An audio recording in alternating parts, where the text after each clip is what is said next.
At my engagement dinner, my mom smiled sweetly, raised her glass, and told my fiancé in front of everyone, "You're far too good for Daniel." But my other son, Kyle, now he's the one with real promise. The room froze. My fiancé's hand slipped out of mine. That was the moment I realized my own family was ready to trade me in like a used car. I'm Daniel, 30, living in Portland, working as a mechanical engineer. Nothing flashy, but I built a steady career, own my townhouse, and actually pay my bills on time. I've been with my fiancée, Claire, for over a year, and proposing to her was the easiest decision of my life. But my family, they've always made me feel like a placeholder next to my older brother Kyle, 32, the golden child who never grew up. Growing up, Kyle got the red carpet treatment. New bike, new car at 16, full college tuition paid for. He switched majors 4 times, took 7 years to graduate, and still my parents cheered like he'd climbed Mount Everest. Meanwhile, I earned a full scholarship, graduated in 4 years with honors, landed a stable job, and my mom's only response was, "That's nice. Honey, don't forget to call your brother. He's stressed." Kyle always had potential, at least. That's what my parents kept repeating. Potential while he bounced from failed YouTube career, to real estate flipping, to life coaching. Potential while borrowing thousands from relatives he never repaid. Potential while living in my parents' basement at 32, yet somehow still being paraded around as the prodigy son. Meanwhile, I built a life from scratch. I moved out at 22, bought my own car, paid off loans, and climbed the career ladder. None of it mattered when Kyle walked into a room. He had the charm. He had the stories. He had the fake swagger. 8 months ago, I met Claire at a friend's BBQ. She's a nurse, smart, kind, with this sarcastic humor that knocks me off balance. She saw me. Not Kyle's shadow, not the responsible one, but me. We moved in together after 6 months. She's my person, which brings me to last weekend. Our engagement dinner. Claire was nervous about meeting my parents formally. She knew the broad strokes, how they favor Kyle, how every achievement of mine gets compared and downsized, but she didn't know how bad it could get. I reassured her over and over. I told her, "They'll love you. They just need to see what I see." Big mistake. The dinner was hosted at my parents' suburban house, the kind of place that screams. We refinanced 3 times to impress the neighbors. My mom spent weeks planning the menu, fussing about wine pairings, asking Claire's favorite flowers. It looked perfect on the surface. At first, everything went smoothly. Claire charmed my aunt with stories from the hospital. My dad actually laughed at her joke about nurses being the true quarterbacks of healthcare.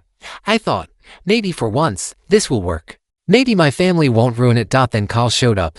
He walked in 40 minutes late wearing a designer blazer I knew he couldn't afford. Later, I'd find out he borrowed it from a buddy who works at a high-end store. He carried a massive bouquet of imported lilies and a bottle of Dom Perignon, both obviously bought with someone else's money. He kissed Claire's cheek like they'd been lifelong friends and boomed, "Future sister-in-law. Daniel is the luckiest man alive." The energy in the room shifted instantly. All eyes went to him. Suddenly, dinner turned into the Kyle show. My mom laughed at every dumb joke. My dad asked about his business ventures. Kyle spun a ridiculous story about negotiating with investors for a tech startup he was consulting for. Total nonsense. He doesn't even own a laptop. But everyone hung on his every word. Claire gave me a side glance like, "Is this for real?" I squeezed her hand under the table. I wanted to disappear. Then came the toast. My mom stood, raised her glass, and I braced for a normal speech about family, love, the future. Instead, she went full nuclear. "I'm proud of both my sons," she began.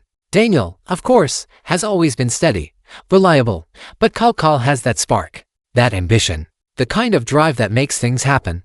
Her voice carried through the room. "Some women value stability," she added, staring directly at Claire. "But others want adventure, excitement, potential. And Kyle has always had that special something." Laughter died. Forks froze. The room went dead silent except for the pounding in my ears. Claire's smile didn't falter, but her hand slipped out of mine. I felt it like a gut punch. My own mother had just told my fiancé in front of everyone that she should have picked my brother. Asterisk. The silence after my mom's toast was suffocating. Claire's hand rested in her lap now, her face polite but unreadable. My stomach turned. Years of being the second best son, and now it was happening in real time. At my engagement dinner, in front of her, I should have spoken up immediately. But before I could, Kyle leaned back in his chair, smirking like a cat who'd stolen the cream. "Ah, Mom," he drawled, "don't embarrass me in front of Claire. She probably already knows Daniel is the safe choice, while I'm the exciting one." He winked at her. Claire's face tightened, but she stayed silent. That was the spark that lit the fuse. I stood. My chair screeched against the hardwood. Enough. My voice cracked through the dining room, startling even my dad. Everyone turned. Aunts, uncles, cousins, they'd all stopped pretending to chat. Every eye was on me. You want to talk about potential? I said, staring at my mom. Then at Carl. Let's talk about the truth.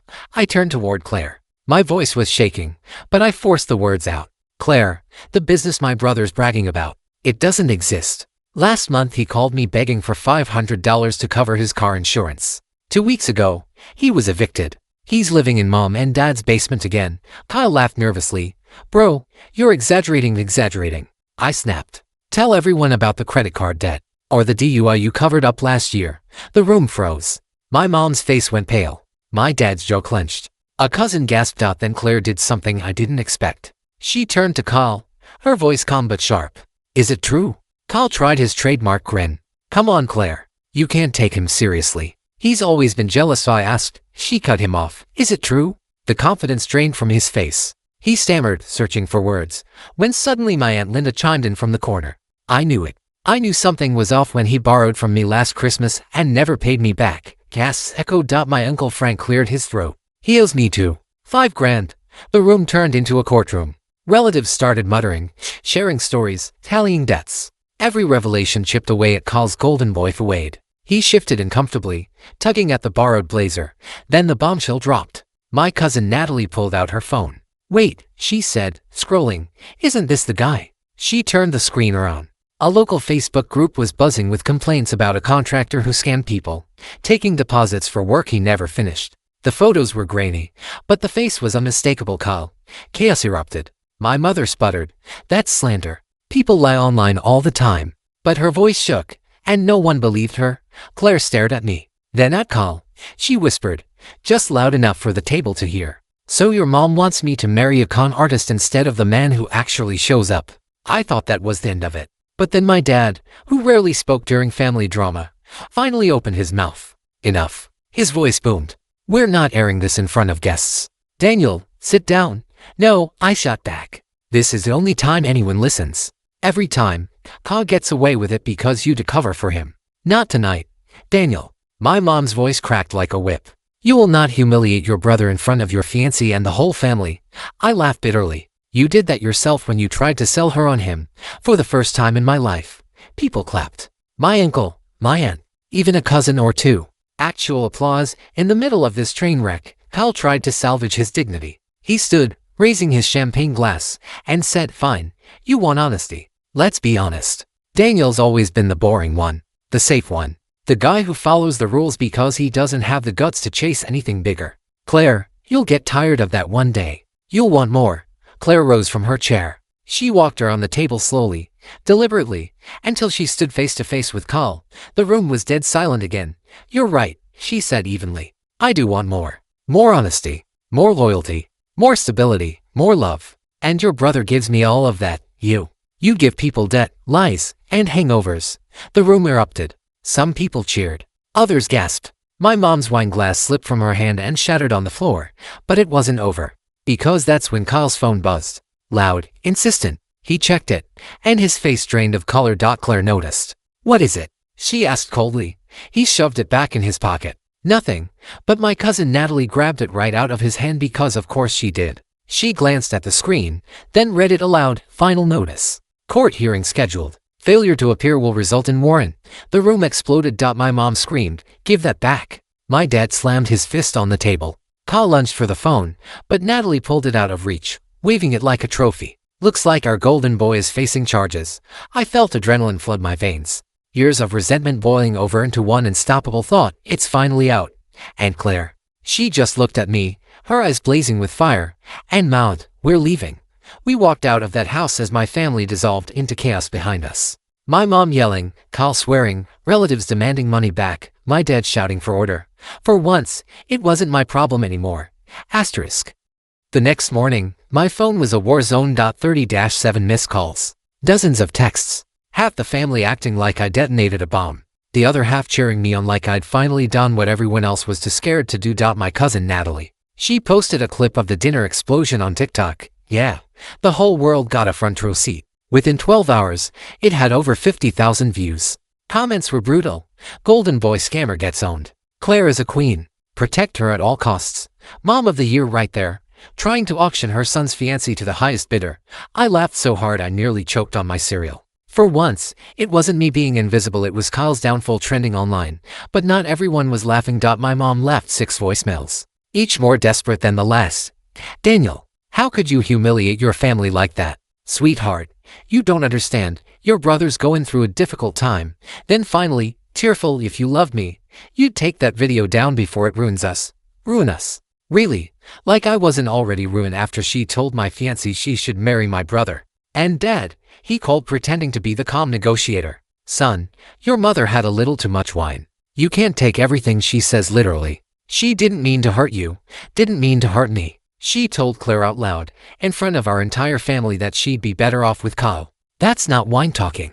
That's 30 years of favoritism boiling over.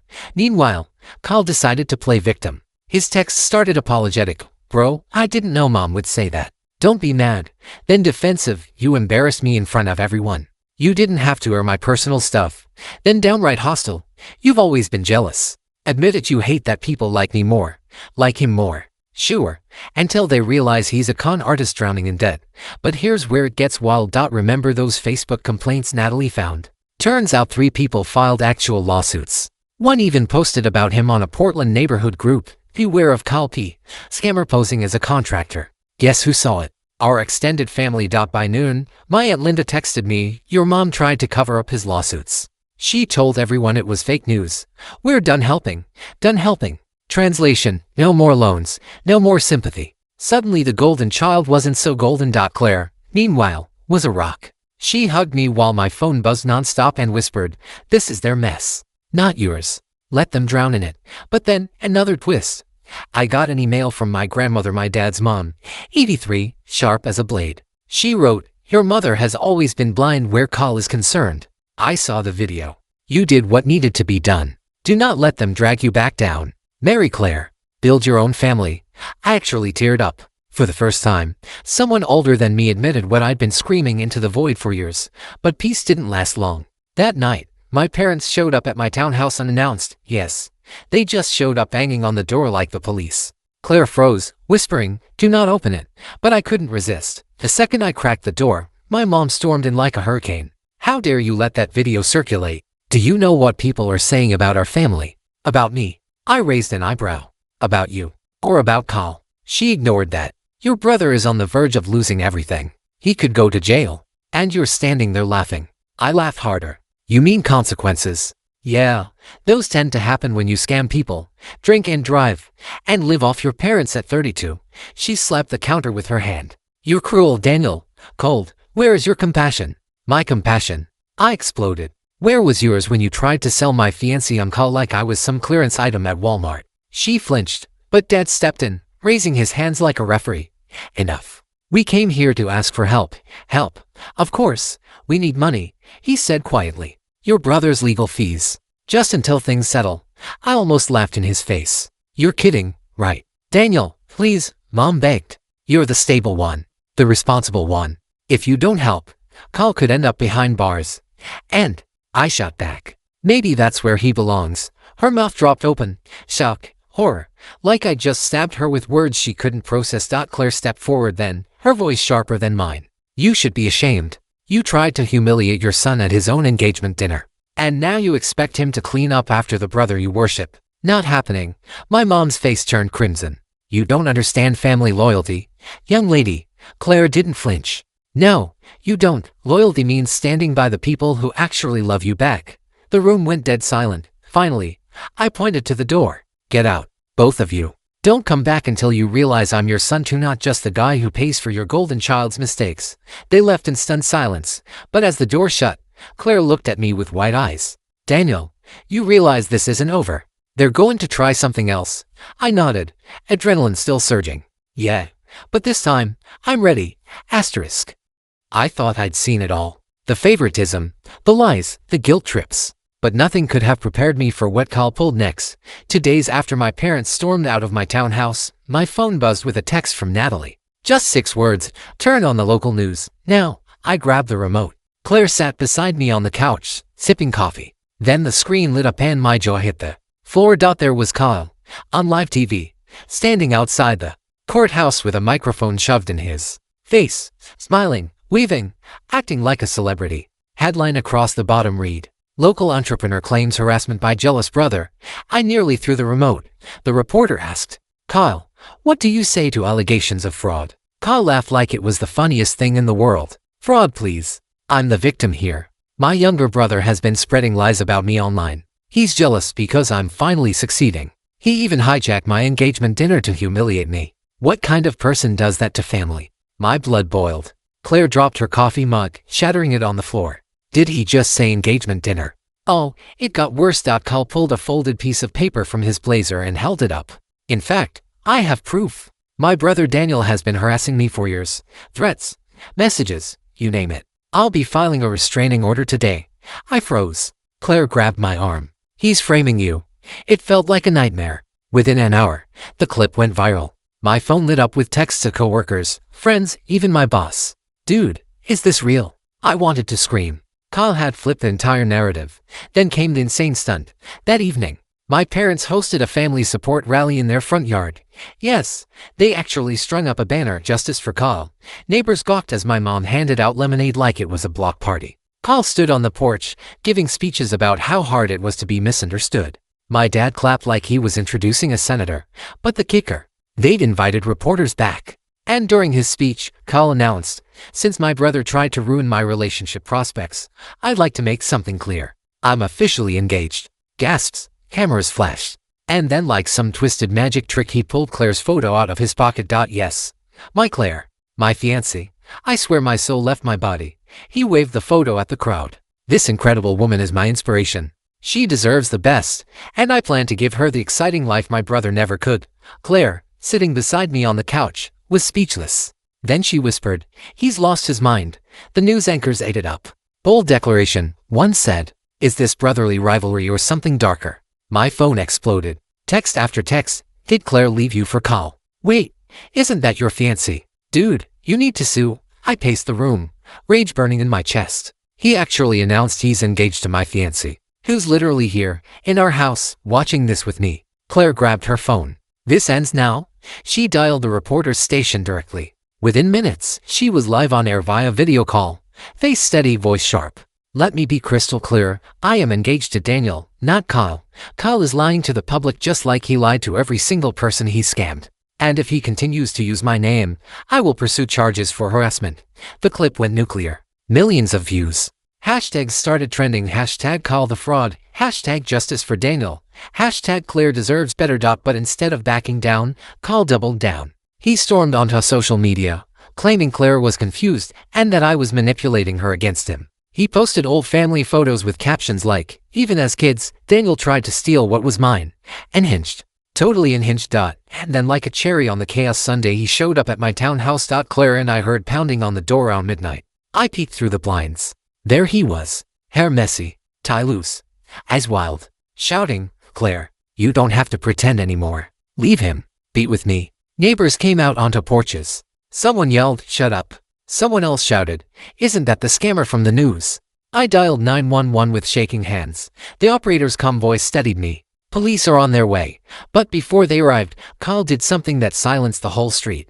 He pulled out a ring box, opened it, dropped to one knee right there on the sidewalk, and screamed at the top of his lungs, "Claire, marry me instead." I will never forget the look on Claire's face. Pure shock, then fury. She stepped onto the porch, stared straight at him, and said, "You need help." Moments later, red and blue lights flooded the street. Asterisk. The night Kyle dropped to one knee on my sidewalk ended with him in handcuffs. Police arrived just as he was screaming about true love. Neighbors were filming. A cop told him to get off the ground, and when he refused, they cuffed him and shoved him in the back of the cruiser. Claire and I stood frozen on the porch while the flashing lights painted the street like a crime show. I thought that was the end, finally. Rock bottom. I was wrong. 2 days later, I got a call from an unknown number. A woman's voice, shaky but firm. "Daniel, you don't know me. My name is Marissa. Hi, I'm your brother's ex. And you need to know the truth before your parents bury it again." My blood ran cold. "What truth?" She hesitated, then whispered, "Kyle has a child." The world tilted. "Oh, what?" I croaked. "A daughter," she said. "She's 3. He's never supported her. Never even told your family. He promised he'd step up, then ghosted us. He owes me thousands in back child support. I tried going through the courts, but your parents, they paid me off once to stay quiet. I can't keep doing this alone. I saw the news. He's still out there ruining lives. Someone needs to know. I nearly dropped the phone. My golden boy brother wasn't just a liar, a scammer, a con artist, he was a deadbeat dad. And my parents had known. Claire put her hand over her mouth, eyes wide. Oh my God. That's the secret. But it got darker. That night, my parents showed up again. No warning. No knocking. Just pounding fists on the door until I opened. My mom's face was pale. My dad looked 10 years older. We need to talk, Dad said. About your son being a scam artist. A drunk. Or maybe about him proposing to my fiancée in front of cops. I shot back. Mom's voice trembled. Daniel, please. It's more complicated than that. I laughed bitterly. Oh, really? More complicated than him being a criminal? She broke. Tears spilled down her cheeks. Daniel. He has a daughter. They are cracked between us. So it's true, I whispered. They froze. What do you mean true? Dad demanded. His ex called me, I said coldly. She told me everything. About the child. About how you paid her off to stay silent. About how you've been hiding this for 3 years. Their faces drained of color. You don't understand, Mom stammered. If people found out, Kyle's future would be destroyed. Destroyed. I exploded. His future. What about the little girl who doesn't even have a father? What about Marissa trying to raise her alone while you to write checks to keep her quiet? Claire stepped forward, her voice icy. You didn't just enable him. You covered for him while he abandoned his own child. And you want us to respect you as parents. The silence was deafening. Finally, Dad's voice cracked. We thought we were protecting the family. I laughed so hard it hurt. Protecting the family. You weren't protecting the family. You were protecting your precious golden boy's reputation. And you let an innocent child suffer because of it.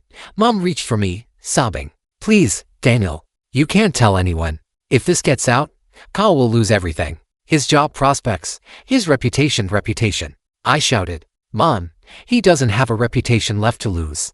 The internet already thinks he's a fraud. The police already have him on file. And now there's a kid whose life he ruined before it even started. That's not reputation. That's reality. Claire grabbed my hand. We're done here. But as my parents turned to leave, Mom whispered something that froze me in place. If you don't help us, Daniel, we'll lose the house. I blinked. What? Dad finally admitted it. They'd been funneling money to cover Kyle's scams debts, and Marissa's silence for years. Mortgaged the house twice. Drained part of their retirement. All gone. And now, the lawsuits piling up from Kyle's fake contracting jobs. They were about to be dragged into court. Claire gasped. You mean you're broke? My dad's shoulders slumped. We could lose everything. And just like that, I realized the shocking truth. All these years, they hadn't been protecting Kyle. They'd been shackled to him. His mess wasn't just his anymore. It was theirs. And now they wanted me, the disappointment son, the boring stable one, to clean it up. I looked at them, trembling with rage and disbelief. No, I said. I'm not your safety net. I'm not his backup plan. You chose your golden boy. Now you get to live with him. All of him. Including the child you tried to erase. Mom collapsed into tears. Dad looked like a ghost. And Claire squeezed my hand harder than ever. We're out of this nightmare, she whispered. But as they walked away, I knew one thing. This family implosion wasn't over. Because secrets like this, they never stay buried. Asterisk. The secret didn't stay secret. 2 weeks after Marissa's call, the news broke. Headline plastered across local sites. Scammer Kyle P. exposed as deadbeat dad amid lawsuits. They had photos of his daughter, court documents, even quotes from Marissa herself. The internet pounced. Memes, hashtags, #Kyle the fatherless father started trending. Kyle's golden boy image was dead. And with it, my parents' world collapsed. They called me nonstop, desperate voicemails, frantic texts. Daniel, we're losing the house. Daniel, people at church are gossiping. Daniel, help us before it's too late. But I was done. 30 years of playing the background character in my own life. 30 years of watching Kyle crown king while I was labeled steady but boring. No more. Claire and I focused on our wedding. Venues, invitations, cake tastings. For the first time in forever, I felt free. Then came the explosion. The morning of our rehearsal dinner, I opened the door to find Kyle himself standing there, disheveled, eyes bloodshot, shirt wrinkled like he'd slept in it for a week. Daniel, he croaked, you have to help me. I laughed in his face. You've got to be kidding. I'm serious, he begged, dropping to his knees. They're coming after me. Lawsuits. Child support. If I don't come up with 20 grand. I'm going to jail. Please, you're my brother. Don't let me rot. Claire came into the hallway. I see his steal. You tried to steal me. You dragged his name through the mud. And now you want him to save you. Kyle grabbed at my leg like some tragic movie villain. I'm sorry. I didn't mean any of it. I was desperate. Mom and Dad promised they'd fix it. But now they're broke. You're the only one left. Please, I yanked my leg free. You're right about one thing. You are desperate. But you made this bed. Lie in it. His face twisted. Rage overtaking desperation. You think you're better than me. You're nothing without me. You've always been jealous. You'll always be jealous. And then, like the universe was writing its own punchline, to police cruisers pulled up right in front of my house. Officers stepped out, walking straight toward us. Kyle froze, sweat dripping down his forehead. Are you Kyle Peterson? One asked. Kyle's voice cracked. Why, yeah. You're under arrest for fraud, breach of contract, and failure to pay child support. The handcuffs clicked. My entire street watched as the golden child, my parents' miracle son, the so-called man of potential, was shoved into the back of a squad car. But the true explosion came later that night. At the rehearsal dinner. My aunt stood up with her wine glass and said, Daniel, I think I speak for everyone when I say thank you for finally telling the truth. The whole room clapped, loud, long, real. For me. Not for Kyle. Not for the golden boy. For me. Claire kissed my cheek, whispering, see, this is what you deserve. But the final blow came in the form of a letter, handwritten, from my grandmother. Daniel, families are built on truth, not lies. Your mother chose lies. Your father chose silence. But you chose truth. That's what makes you strong. That's what makes you a man. Don't waste another second trying to fix them. Build your own family with Claire. And never look back. I read it aloud. My mom wasn't there to interrupt. My dad wasn't there to minimize me. Kyle wasn't there to steal the spotlight. It was just me, my future wife, and the people who actually cared. The next day, at the wedding, Claire walked down the aisle looking like the definition of hope. We said our vows. We kissed. And in that moment, I realized the truth. I hadn't lost a family. I'd gained one. As we left the ceremony, someone shoved a phone in my face. Kyle's mugshot was trending nationwide. The golden child had fallen. And I finally rose. Asterisk. That's the end of today's story. Did things turn out the way you thought? Or were there some surprises along the way? Share your thoughts in the comments. I'd love to hear what you think. If you enjoyed this journey, don't forget to hit the like button. And if you haven't joined the community yet, now's the perfect time. Subscribe and turn on notifications so you're always the first to catch new stories. Thanks for watching. And I'll see you in the next adventure. Asterisk.